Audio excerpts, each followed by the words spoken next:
The ID card bounced off the marble floor with a sharp sound that echoed throughout the lobby of Sterling Financial Bank. Anderson Mitchell, senior manager of the institution, had literally thrown the ID card of a 60-year-old black man on the floor as if it were trash. "I'm sorry, but documents like these don't inspire confidence," Anderson said with a dismissive smile, adjusting his Italian tie as he watched the man bend down to pick up his ID. "Perhaps you'd be better off looking for a bank more suited to your profile." Roberto Silva remained crouched for a few seconds, holding the document with steady hands that did not tremble even for an instant. At 60, he had the posture of someone who had weathered storms far worse than the arrogance of a young executive. When he stood up, his eyes met Anderson's with a disturbing serenity. The scene had caught the attention of other customers in the bank. An elegant lady whispered something to her husband, discreetly pointing in Roberto's direction. Two executives in suits stopped talking to watch the awkwardness of others. The silence in the room was so thick that even the sound of the air conditioning seemed amplified.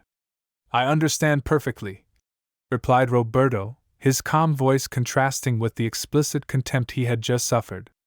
"I just came to make a simple transaction, but I realize that perhaps this is not the right time." Anderson rolled his eyes and turned to Paula, his assistant, who had watched the whole scene with obvious discomfort.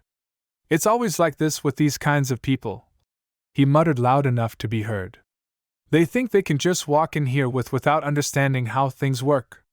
Roberto Silva was not just any man, although his modest appearance suggested otherwise.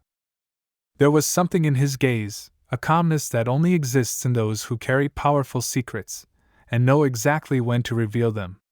His gray hair was well combed, his work-worn hands told stories of decades of dedication, and his upright posture revealed an unshakable dignity. What was most intriguing about Roberto's reaction was his complete lack of surprise. It was as if he had expected exactly this kind of treatment, as if he already had a plan for dealing with situations like this. "May I ask what brought you here?" asked Paula, trying to ease the tension created by her boss. Her voice trembled slightly, as if she sensed that something was not right about the situation. "I wanted to open a business account," Roberto replied simply. "My daughter mentioned that you offer specialized services for large corporations." Anderson let out a sarcastic laugh. "Large corporations, really?" He looked Roberto up and down once more. "Listen, Mr. Silva, is that it? Perhaps you don't understand the profile of our clients. We're talking about million-dollar contracts, international partnerships, complex investments." What Anderson didn't know was that Roberto hadn't arrived there by chance. Over the past 3 months, his daughter had repeatedly mentioned the name of that bank during family gatherings. "We're closing a huge partnership with Ling Financial, Dad, $5 billion. It's the biggest contract in our company's history."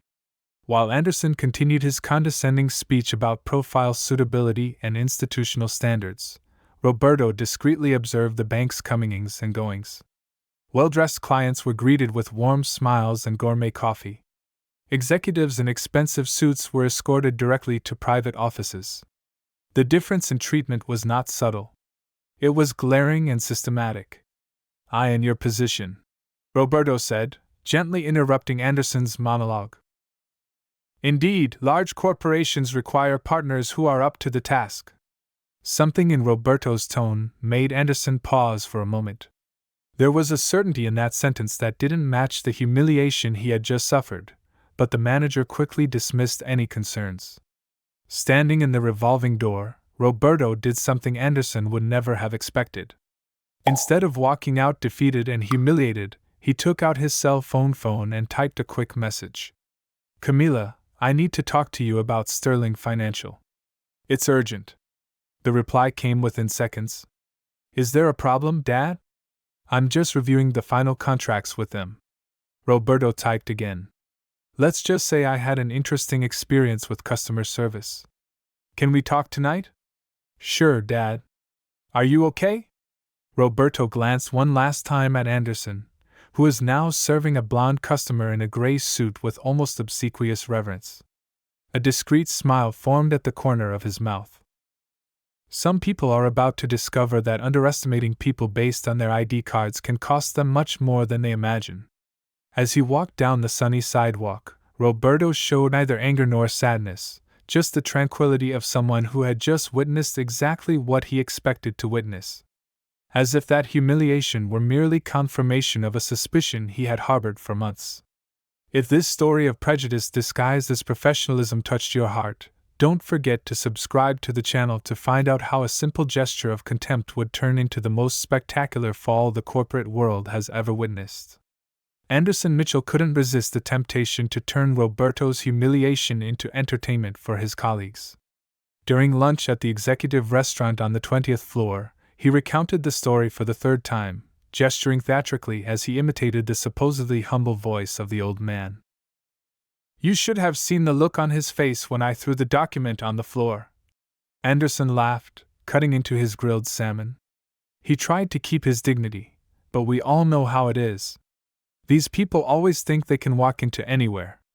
Paula, his assistant, stirred her salad uncomfortably. "Anderson, maybe he really did have a company. You didn't even check?" "Paula, honey," Anderson interrupted condescendingly. "I've been in this business for 8 years. I know a real client when I see one. That man didn't even have a gold credit card." The other managers laughed, but something in Anderson's overly loud tones suggested that he was trying to convince himself as much as the others. There was something about the man's calm demeanor that bothered him more than he cared to admit. "Besides," Anderson continued, sipping his white wine, "it was a favor for him. Imagine how embarrassing it would have been if he had tried to open an account and found out he didn't even have the minimum deposit. I saved everyone time." What Anderson didn't know was that at that very moment, Roberto was sitting in his daughter's kitchen, leafing through contracts that would make the arrogant manager swallow every contemptuous word he had uttered. "Dad, you look worried," Camila observed, pouring fresh coffee into a cup that cost more than Anderson's monthly salary. "What happened at Sterling Financial?" Roberto sighed, choosing his words carefully. "Let's just say I had an enlightening experience about how they treat certain people." "What do you mean?"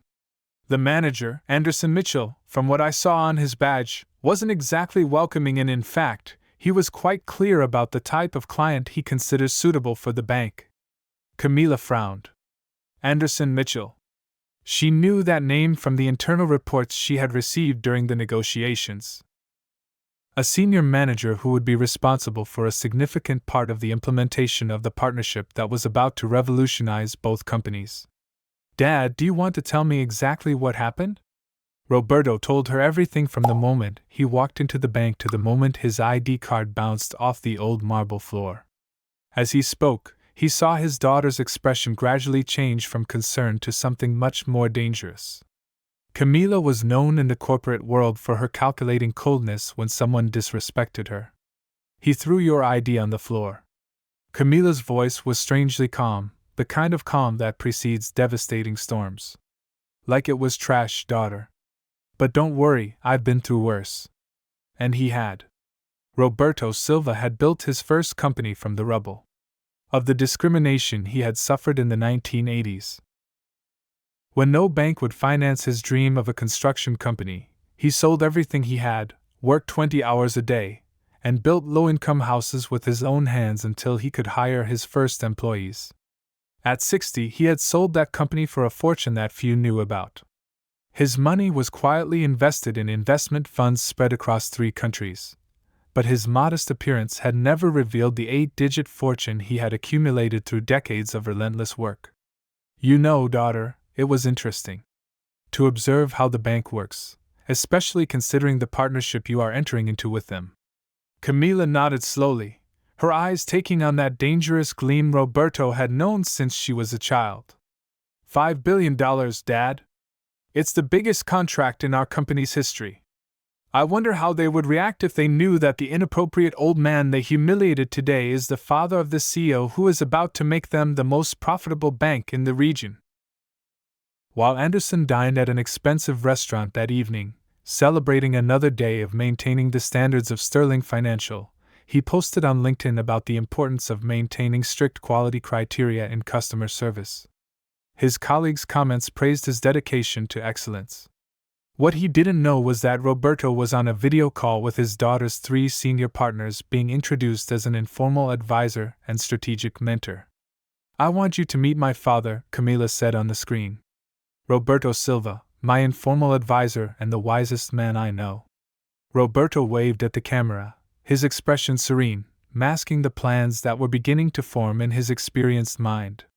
He had spent decades building empires from nothing. Taking down the career of an arrogant manager would be almost recreational. "Nice to meet you," Roberto said calmly. "Camila told me about the partnership with Sterling Financial." "How interesting."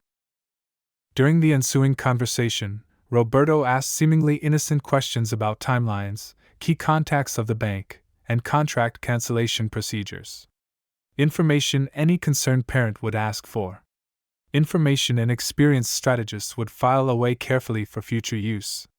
Out of curiosity, Roberto asked casually, "What is the bank's policy on discrimination?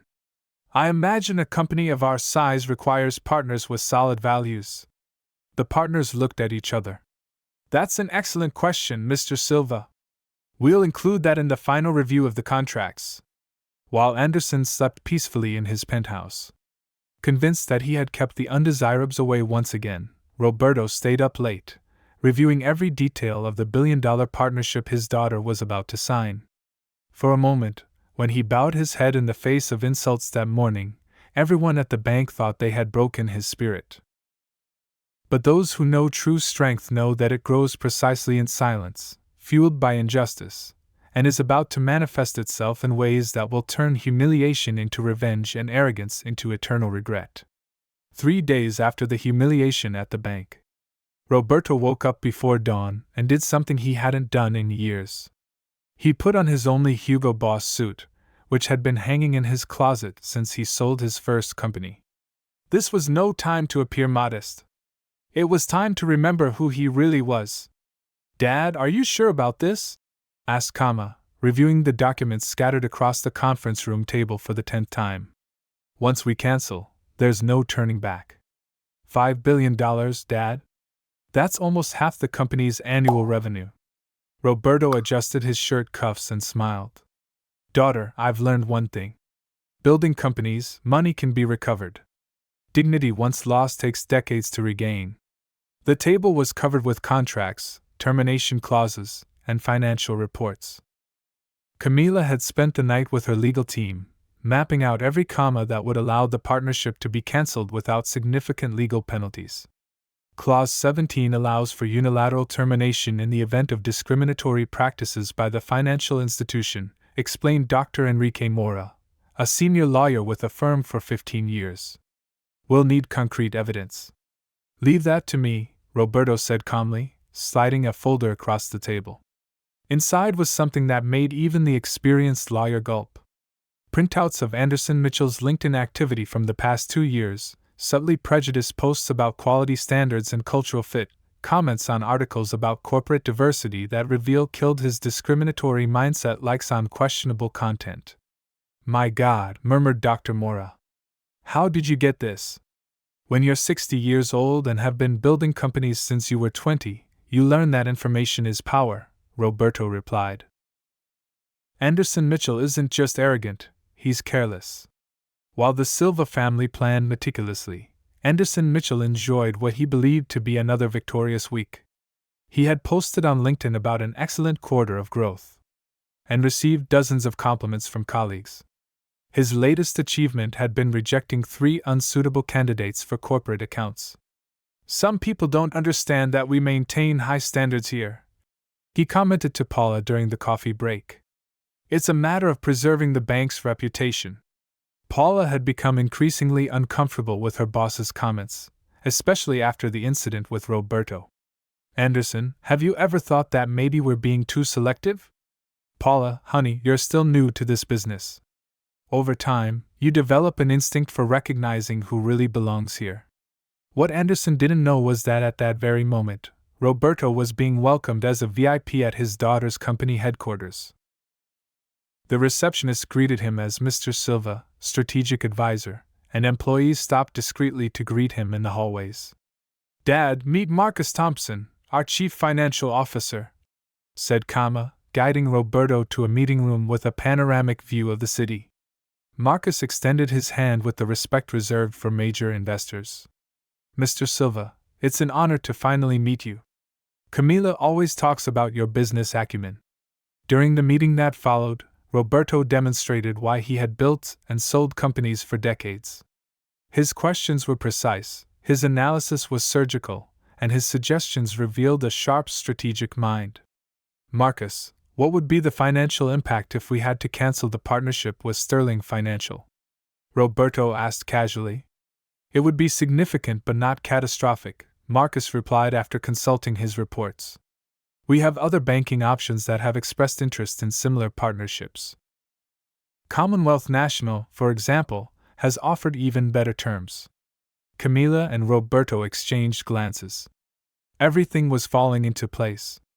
There's something else you should know, Roberto said, his voice taking on a more serious tone. I've done some research on Anderson Mitchell.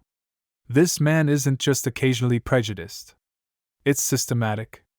He slid over printouts of internal emails leaked by a disgruntled former Sterling Financial employee, messages in which Anderson referred to Latino clients as cultural risks and questioned the statistical reliability of black entrepreneurs. This is unbelievable, Marcus whispered. If this leaks to the public, it won't leak, Roberto interrupted. Because we're going to use it much more intelligently. Meanwhile, Anderson was having lunch at his favorite restaurant, posting photos of his gourmet meal on Instagram with a #ExecutiveLife. In the comments, colleagues praised his good taste and enviable lifestyle. He had no idea that every post, every comment, every public display of arrogance was being carefully archived by Roberto's team. Dad, are you sure you want to go through with this? Asked Camila, seeing the relentless determination in the eyes of the man who had taught her that dignity is not negotiable. Daughter, that man humiliated me because he thought I was insignificant. Tomorrow he'll find out that some people are much more important than they appear to be. That night, while Anderson slept peacefully, dreaming of his next promotion, Roberto remained awake, finalizing what would be the most spectacular downfall the Raleigh banking sector had ever witnessed. The gun was loaded, the target was in his sights, and Anderson Mitchell had no idea that he had chosen the wrong opponent to underestimate. For a moment, when he threw that ID card on the floor, Anderson thought he was demonstrating his power. But those who know true power know that it doesn't need to be flaunted. It simply acts at the right moment devastatingly and irreversibly. The next morning, Roberto woke up at 5 o'clock and put on his Hugo Boss suit again. Today, it wouldn't just be his father who was humiliated. It would be the man who would teach Anderson Mitchell that underestimating people can cost $5 billion.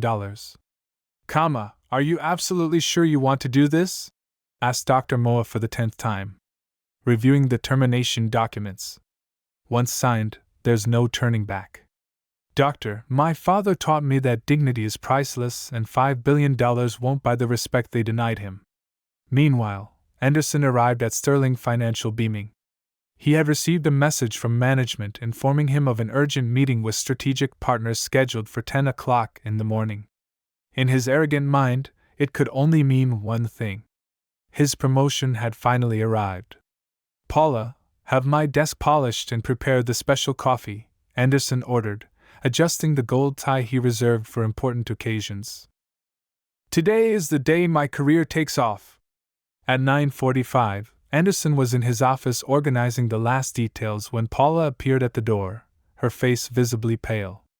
Anderson, there's a problem. The Silva family is here for the meeting. Silva! Anderson frowned.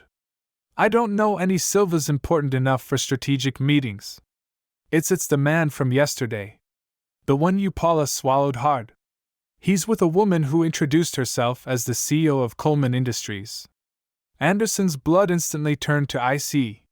Coleman Industries, the $5 billion company, the one that would make his career. The one whose contract was being finalized that week. Impossible, Anderson muttered. But his hands were already shaking as he searched for information on the computer. Roberto Silva. Roberto Silva. The search returned a result that made Anderson almost faint. Roberto Silva, 60 years old, retired businessman, father of Coleman Industries CEO Camila Silva. Estimated net worth, $120 million. No, no, no. Anderson repeated like a mantra as he hurried through the corridors toward the main meeting room. When he opened the door, the scene he found confirmed his worst nightmare. Roberto was sitting calmly at the main table, wearing the same impeccable suit that contrasted brutally with the simple clothes he had worn the day before. At his side was an elegant woman in her 40s, unmistakably powerful and professional. "Mr. Mitchell," Camila Silva said in an icy voice. "I believe you already meet my father, Roberto Silva." Anderson tried to force a smile, but his legs were shaking visibly. "Mr. Silva, there was a misunderstanding yesterday. I didn't know that I was important," Roberto interrupted calmly. "Interesting. I thought Sterling Financial treated all clients with respect regardless of appearance." The regional director, Michael Thompson, arrived running, clearly upset. "Miss Silva, Mr. Silva, I apologize for any inconvenience. Anderson, would you please step outside?" "Actually," Camila said, opening an elegant briefcase, "we would like Mr. Mitchell to stay. After all, he was the one who helped us make a very important decision." Anderson felt sweat trickle down his back. "What decision?" Roberto smiled serenely. "The decision to cancel our $5 billion partnership with Sterling Financial." The silence in the room was deafening. Michael Thompson looked as if he had been punched in the stomach. "Camila, we can work this out. Anderson will be disciplined. I promise you, Michael." Roberto spoke with the authorities of someone who had built empires. "When your company throws a client's identity on the floor like trash, you're not just disrespecting a person. You're revealing your corporate culture." Anderson desperately tried to defend himself. "Mr. Silva, I was protecting the bank from possible fraud. It's standard procedure." "Standard procedure?" Camila slid a series of printouts across the table. "These are screenshots of your LinkedIn from the last 2 years, Mr. Mitchell. Posts about maintaining proper standards and filtering out inappropriate clientele. It seems your bias wasn't an isolated accident. The evidence was devastating. Subtly racist comments, likes on discriminatory content, a complete digital history of systematic prejudice. That was taken out of context," Anderson stammered. "Just like it was taken out of context when you threw my father's ID on the floor." Camila's voice was dangerously calm. Michael Thompson tried to salvage what he could. "Ms. Silva, we can fire Anderson immediately.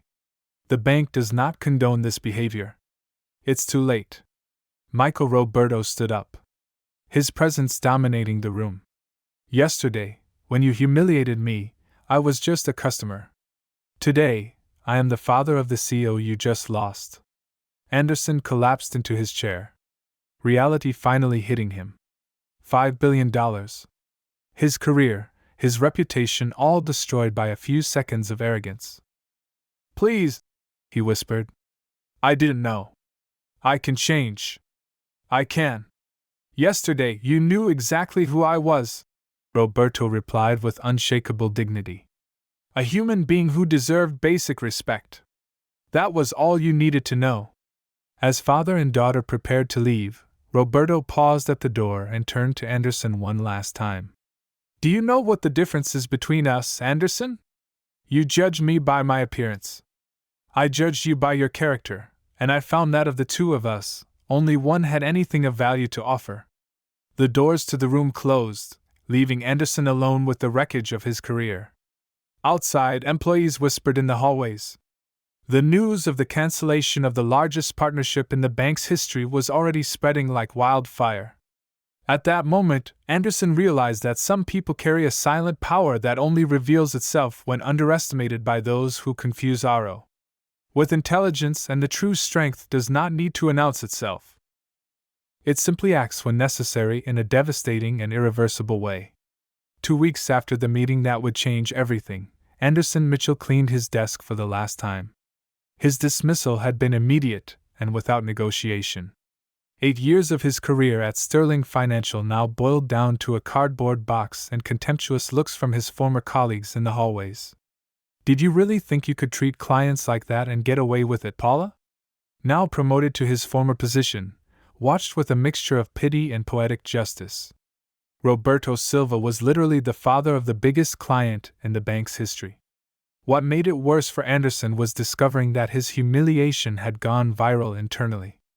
Employees shared the story in WhatsApp groups, always ending with the same phrase: "Never judge a book by its cover."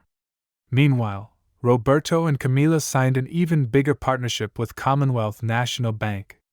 $5.2 billion. $300 million more than Sterling Financial's original offer. The director of Commonwealth, impressed by the Silva family's history of integrity, had offered preferential terms.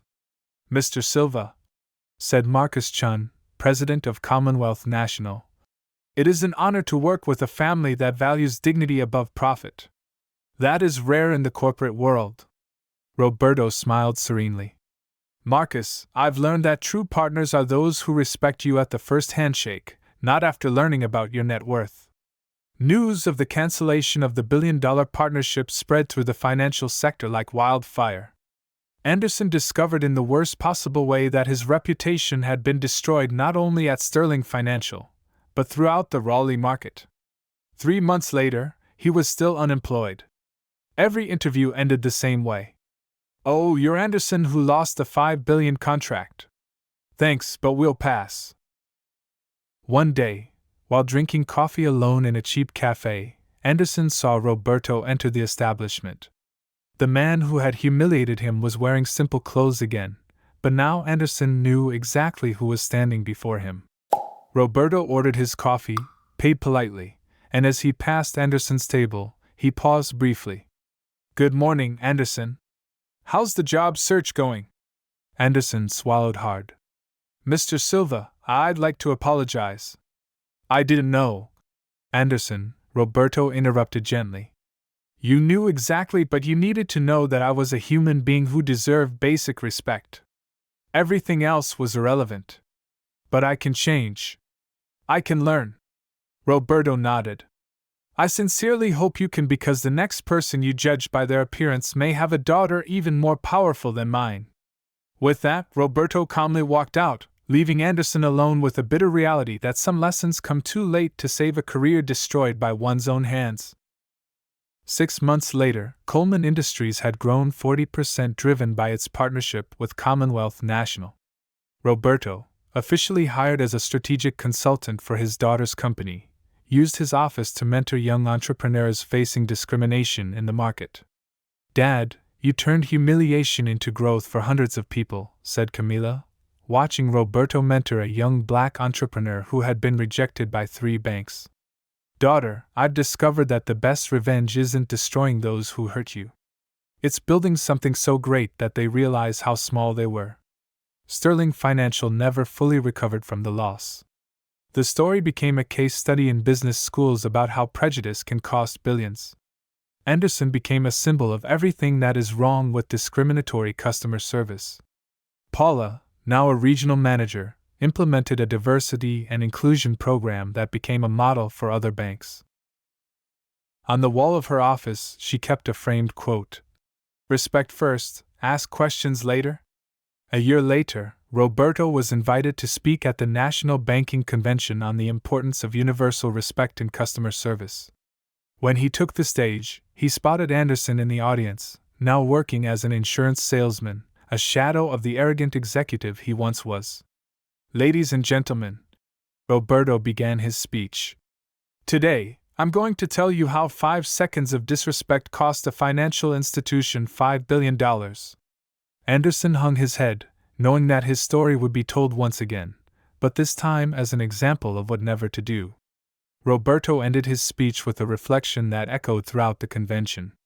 The difference between dignified treatment and discrimination is not in the wealth of the person standing in front of you. It's in the character of the person serving them. As he stepped off the stage to warm applause, Roberto realized that he had turned his humiliation into a lesson that would change the way thousands of professionals would treat their customers from then on.